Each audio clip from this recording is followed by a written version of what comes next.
Namaku Dinia, aku founder Klinomik dan hari ini aku mau ngebahas tentang cuan lestari. Siapa sih yang gak suka cuan? Kita semua pasti butuh cuan dong untuk hidup, ya nggak? Buat kebutuhan sehari-hari, buat menafkahi keluarga.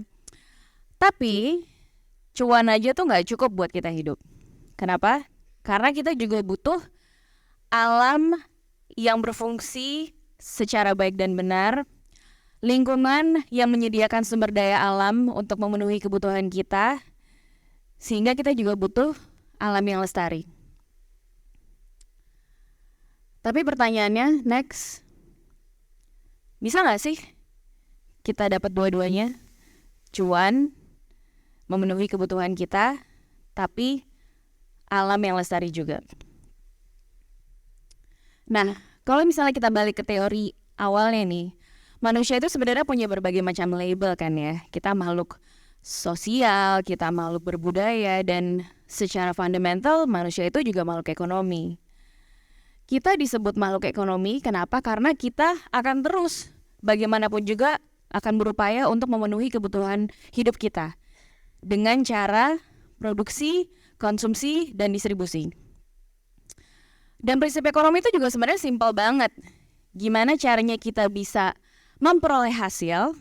Kalau sekarang nih, gimana caranya memperoleh hasil sebesar-besarnya? Kemudian dikurangi dengan usaha. Kalau bisa, usaha seminimal mungkin sama dengan profit. Nah, selama manusia itu nggak bisa memenuhi kebutuhan hidup kita sehari-hari secara mandiri, kita akan terus nih bagian dari roda perekonomian dunia secara umum. Jadi kalau misalnya kita belum tinggal di off-grid living, rumah yang mandiri, nanam makanan kita sendiri, semua kebutuhan kita sendiri kita tanam, kita giling gabahnya sampai jadi nasi, kita masak sendiri dengan listrik dan kompor yang kita bikin sendiri tuh ya kita akan terus jadi makhluk ekonomi karena kita nggak bisa memenuhi kebutuhan kita sendiri. Nah, ketika sudah sampai titik di mana kita memahami bahwa manusia itu nggak akan lepas dari sistem perekonomian, untuk saat ini setidak-tidaknya ada teori yang menarik banget dari Kate Raworth yang disebut donut economics. Di sini teori ini sebenarnya mengingatkan kita bahwa planet bumi itu punya batasan-batasan tertentu dalam kapasitasnya memenuhi kebutuhan manusia tadi, yang digambarkan beberapa layer seperti donat. Jadi kalau misalnya yang di tengah itu adalah kebutuhan manusia, kita butuh air, kita butuh energi, kita butuh housing, kita butuh gender equality, semua itu kemudian membentuk fondasi sosial yang kemudian batasan paling atas atau yang warna pink adalah ecological ceiling yang menggambarkan kapasitas bumi untuk memenuhi kebutuhan manusia-manusia tadi.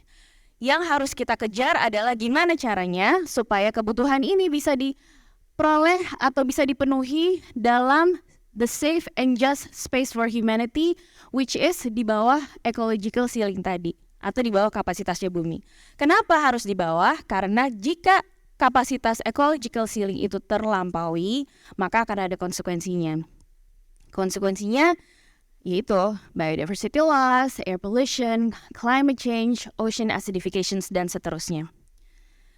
Nah, cuman sayangnya nih guys, kalau misalnya kalian pernah dengar Earth Overshoot Days, bisa di Google. Earth Overshoot Days adalah sebenarnya tanggal di mana bumi itu maksimal punya kapasitas sekian untuk memenuhi kebutuhan kita secara natural dan alami untuk tahun berjalan. Nah, untuk tahun 2023, tanggal maksimal atau tanggal overshoot kapasitas bumi itu terlampaui untuk memenuhi kebutuhan manusia itu jatuh di tanggal 27 Juli tahun ini untuk tahun berjalan. Dan tahun-tahun berikutnya, Earth Overshoot Days itu sebenarnya akan maju terus tanggalnya. Gitu. Jadi sebenarnya untuk saat ini kapasitas bumi ini sudah terlampaui kalau misalnya kita balik ke teori donuts economics dari Kate Raworth tadi. Nah, next. Kalau misalnya kita balik ke pemenuhan kebutuhan hidup manusia, gimana caranya kita bisa memenuhi kebutuhan hidup kita dengan berkegiatan ekonomi tapi tetap alamnya lestari, kita harus balik ke sistem sustainable business. Apa sih definisinya?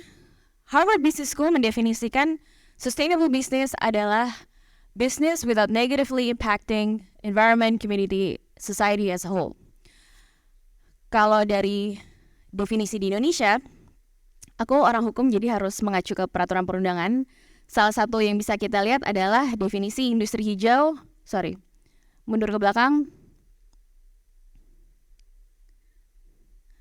Definisi industri hijau dari Undang-Undang Perindustrian, kalian bisa lihat di sini. Nah, dari dua definisi itu sebenarnya bisa kelihatan bahwa ada 3 aspek utama dalam suatu bisnis yang dikatakan sustainable business, yaitu next,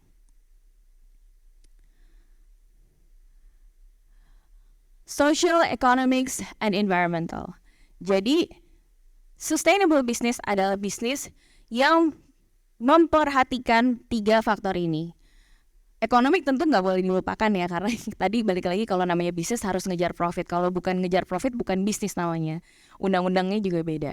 Nah, next, salah satu hal yang paling penting juga untuk sustainable business adalah we have to track the impact. Jadi, tracking, monitoring, and evaluating 3 faktor tadi itu juga menjadi hal yang sangat penting untuk diperhatikan. Sekarang pertanyaannya, cari di mana ya bisnis-bisnis yang kayak gini? Next. Oke. Nah, kenapa bisnis itu penting banget untuk memperhatikan sustainability? Karena kalau kita ngelihat dari tren sekarang, climate risk sebenarnya sama dengan financial risk. Sekarang ini udah banyak gugatan-gugatan yang diajukan ke perusahaan-perusahaan, termasuk juga ke CEO, dalam arti ini individuals, akibat kegiatan usaha suatu perusahaan yang kemudian dianggap mengakibatkan krisis iklim, di mana kemudian krisis iklim itu mengakibatkan kerugian finansial terhadap kelompok-kelompok tertentu. Nah, sekarang sudah banyak nih kelompok-kelompok tertentu yang kemudian mengajukan gugatan meminta ganti rugi kepada perusahaan-perusahaan atas krisis iklim yang mereka timbulkan dari kegiatan ekonominya. West Papua Indigenous Defender ini adalah salah satu kasus yang paling baru dari Indonesia, bisa dilihat. Nah, lanjut.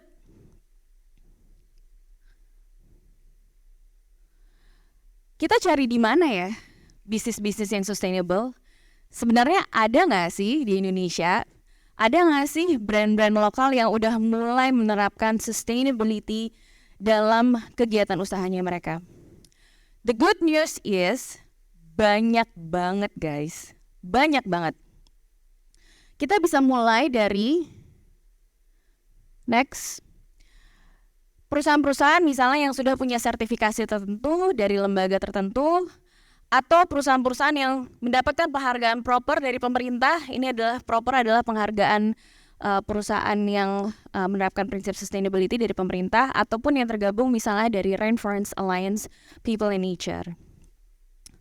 Terus kalau baru-baru ini ada juga Koalisi Ekonomi Bumi, kumpulan dari stakeholder termasuk pemerintah juga yang sudah mulai menyiapkan pedoman investasi lestari bagi para pelaku usaha di Indonesia untuk bisa memperoleh atau mengacu benchmark tertentu bisnis yang dianggap bisnis lestari itu seperti apa. Nah, dari sisi sektor tertentu sebenarnya itu juga udah banyak startup di Indonesia yang bisnis modelnya itu mulai dari isu lingkungan. Mereka memulai bisnisnya dari suatu permasalahan lingkungan, mereka memberikan solusi dan mengemasnya itu dari angle bisnis and monetize that solutions. Nah, misalnya contoh nih, Blue Economy Ecosystem. Ada startup yang misalnya bekerja sama dengan nelayan, karena Indonesia adalah negara kemaritiman, yang mengurangi emisi karbonnya mereka. Atau memutus rantai pasok antara nelayan sampai buyer ke ujungnya sehingga produknya itu 100% traceable. Ada juga yang bekerja dengan para konservator mangrove dan memproduksi produk-produk yang dihasilkan oleh hutan mangrove sekaligus mengkonservasikan hutan mangrove di Indonesia. Ada juga yang ngurusin food management. restoran itu sebenarnya banyak banget restoran atau toko-toko yang foodnya overstock. Selain dijual daripada dibuang, ada startup kemudian yang mengelola overstock food tersebut untuk dijual kembali dengan harga diskon. Bukan barang bekas ya, atau bukan makanan sisa ya. Atau juga ada startup yang mengambil bahan-bahan fresh produce yang nggak lolos QC supermarket untuk kemudian dijual kembali. Jadi produknya mungkin bentuknya nggak sempurna sehingga nggak masuk quality check controlnya supermarket, tapi tetap bisa dimakan, tetap bergizi dan lain-lain. Dan itu kemudian dijual kembali sama mereka. Lalu ada juga slow fashion. Ada juga waste management. Nah, waste management di Indonesia, sampah itu sebenarnya kalau di Indonesia itu komposisi 60% sampah terbesar adalah sampah rumah tangga. Jadi kalau di rumah kita itu bisa memilah sampah, memisahkan at least sampah yang compostable, sampah organik dan inorganik, terus kemudian dikelola dengan baik, itu kita sebenarnya sudah bisa menyelesaikan 60% sampah di Indonesia. Sekarang sudah ada startup yang bisa jemput sampah pilahan kita di rumah dan ngasih duit ke kita dari sampah-sampah pilahan tersebut. Itu udah win-win solution banget kan.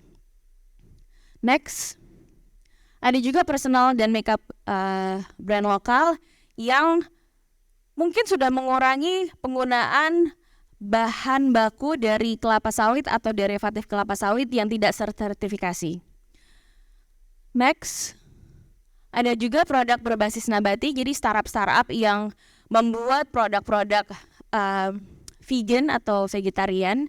Dan bahkan sebenarnya startup Indonesia yang lumayan sukses untuk dapat funding di tengah-tengah tech winter kemarin itu adalah startup yang memproduksi bahan makanan vegan.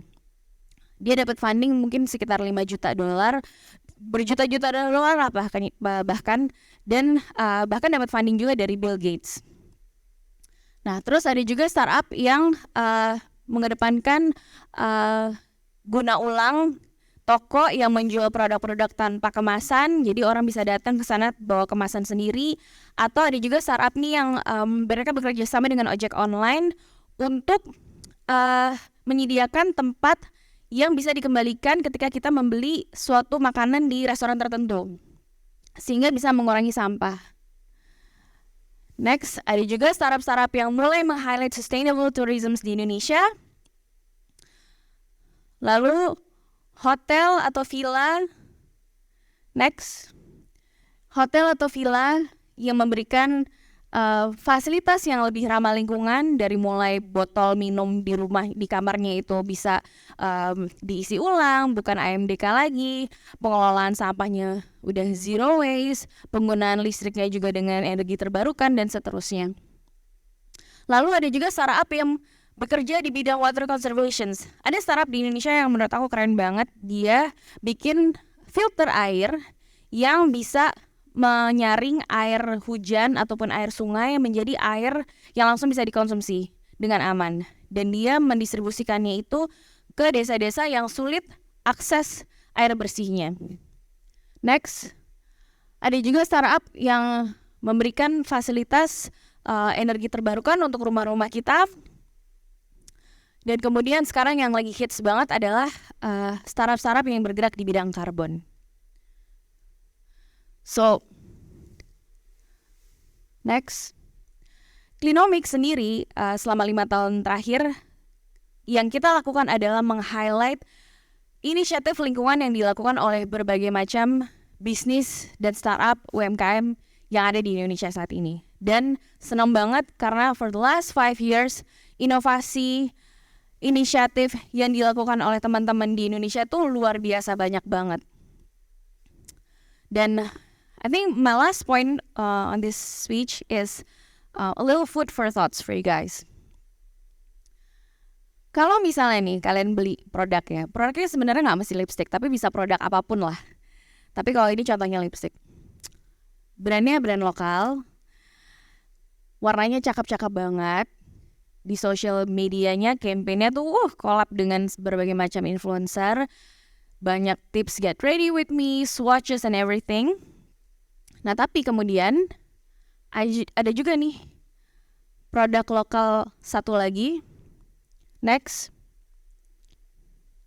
yang sama-sama merek lokal, tapi di sosial medianya nggak cuman collab dengan influencer, tapi mereka juga sering sharing tentang rantai pasoknya mereka, dari mana mereka memperoleh bahan baku untuk memproduksi produk-produk mereka, terus kemudian juga mereka collab dengan para petani lokal, menggunakan kemasan daur ulang, punya program EPR atau Extended Producer Responsibility, di mana kemasannya itu kalau udah habis bisa dikembalikan ke mereka untuk dikelola lebih lanjut. Kalian pilih yang mana? Thank you.